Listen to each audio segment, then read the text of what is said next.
औज़ु बिल्लाहि मिनश्शैतानिर्रजीम बिस्मिल्लाहिर्रहमानिर्रहीम अस्सलामु अलैकुम वरहमतुल्लाहि वबरकातुहू। नूर पॉइंट के प्यारे भाइयों और बहनों, मैं उम्मीद करती हूँ कि आप सब खैर व आफ़ियत से होंगे।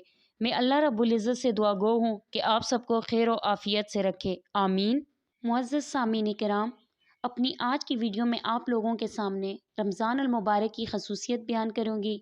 इस वीडियो में हम बात करेंगे ये महीना इतनी बरकतों और फजीलतों वाला क्यों है, अल्लाह रब्बुल इज़्ज़त की ज़ात क्यों इतनी रहमतें बरसाती है इस महीने में।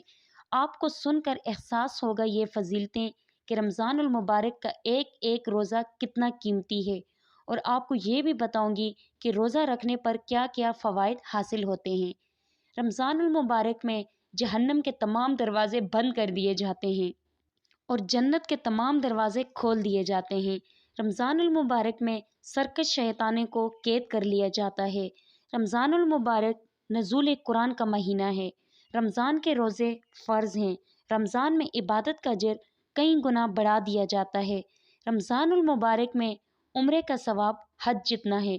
इस महीने में अफ्तारी के वक्त और हर रात अल्लाह अपने बंदों को जहन्नम से आज़ाद फरमाते हैं।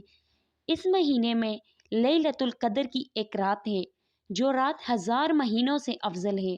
रमज़ानुल मुबारक माफ़ी, रहमत, बरकत, जहन्नम से आज़ादी का महीना है।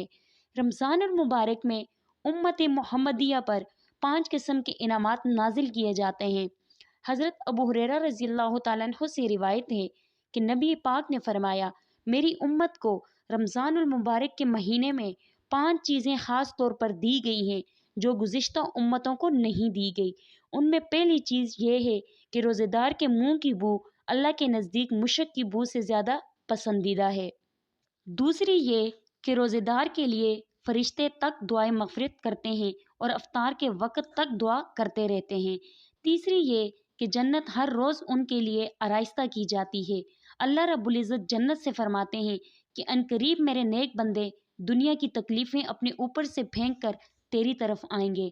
चौथी ये कि इस महीने में सरकश शैतानों को कैद कर लिया जाता है और वो रमज़ानुल मुबारक के महीने में उन बुराइयों तक नहीं पहुंच सकते जिनमें रमज़ान के अलावा दीगर महीनों में पहुंचते हैं।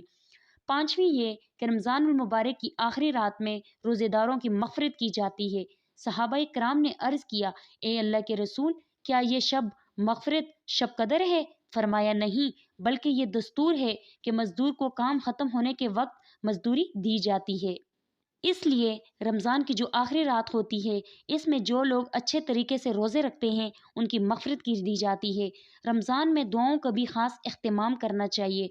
नबी पाक का इरशाद है, आप सल्लल्लाहु अलैहि वसल्लम ने फरमाया, रमज़ान के हर दिन और हर रात में अल्लाह कुछ लोगों को जहन्नम से आज़ाद करते हैं और हर मुसलमान की हर दिन और रात एक दुआ ज़रूर कबूल करते हैं। यानी 24 घंटों में से एक घड़ी ऐसी गुजरती है जिसमें एक दुआ अल्लाह रब्बुल इज़्ज़त यकीनी तौर पर कबूल फरमाते हैं। ख़ास तौर पर सहरी, अफ्तारी और 5 नमाज़ों के बाद की दुआएं, हमें लाजमी दुआओं का एहतमाम करना चाहिए। ये महीना ऐसा है कि इंसान अपने साल भर के गुनाहों का कफ़ारा भी अदा कर सकता है।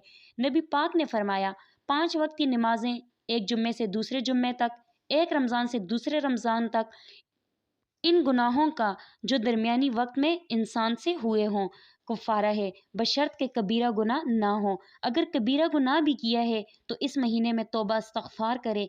उम्मीद है अल्लाह रब्बुल इज़्ज़त उसके कबीरा गुनाहों को माफ़ फरमा देंगे।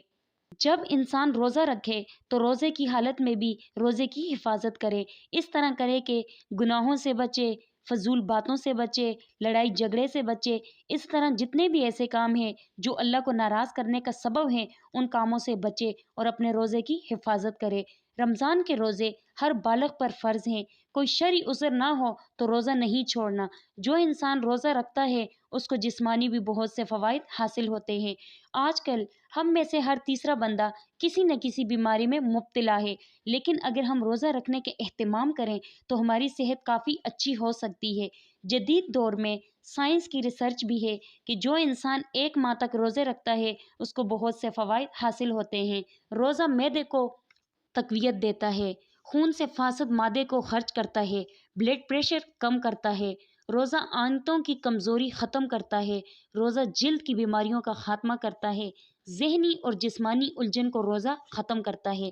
یہ سب فوائد تب حاصل ہوتے ہیں جب انسان سحری اور افطار میں اپنی خوراک کو بھی اچھا رکھے۔ یہ ذہن میں رکھنا ہے کہ ہم نے جسمانی فوائد کے لیے روزہ نہیں رکھنا، بلکہ روزہ فرض سمجھ کے، اللہ کی رضا سمجھ کر، اللہ کی خوشی کے لیے رکھنا ہے۔ جب ہم اللہ کے لیے روزہ رکھیں گے تو ان سب فوائد کے ساتھ بہت کچھ حاصل کریں گے۔ اللہ رب العزت سے دعا گو ہوں کہ ہم سب کو رمضان کے روزے رکھنے کی توفیق عطا فرمائے، آمین ثم آمین۔ اللہ رب العزت ہم سب کو دین کی سمجھ عطا فرمائے اور دین کے مطابق زندگی بسر کرنے کی توفیق عطا فرمائے، آمین۔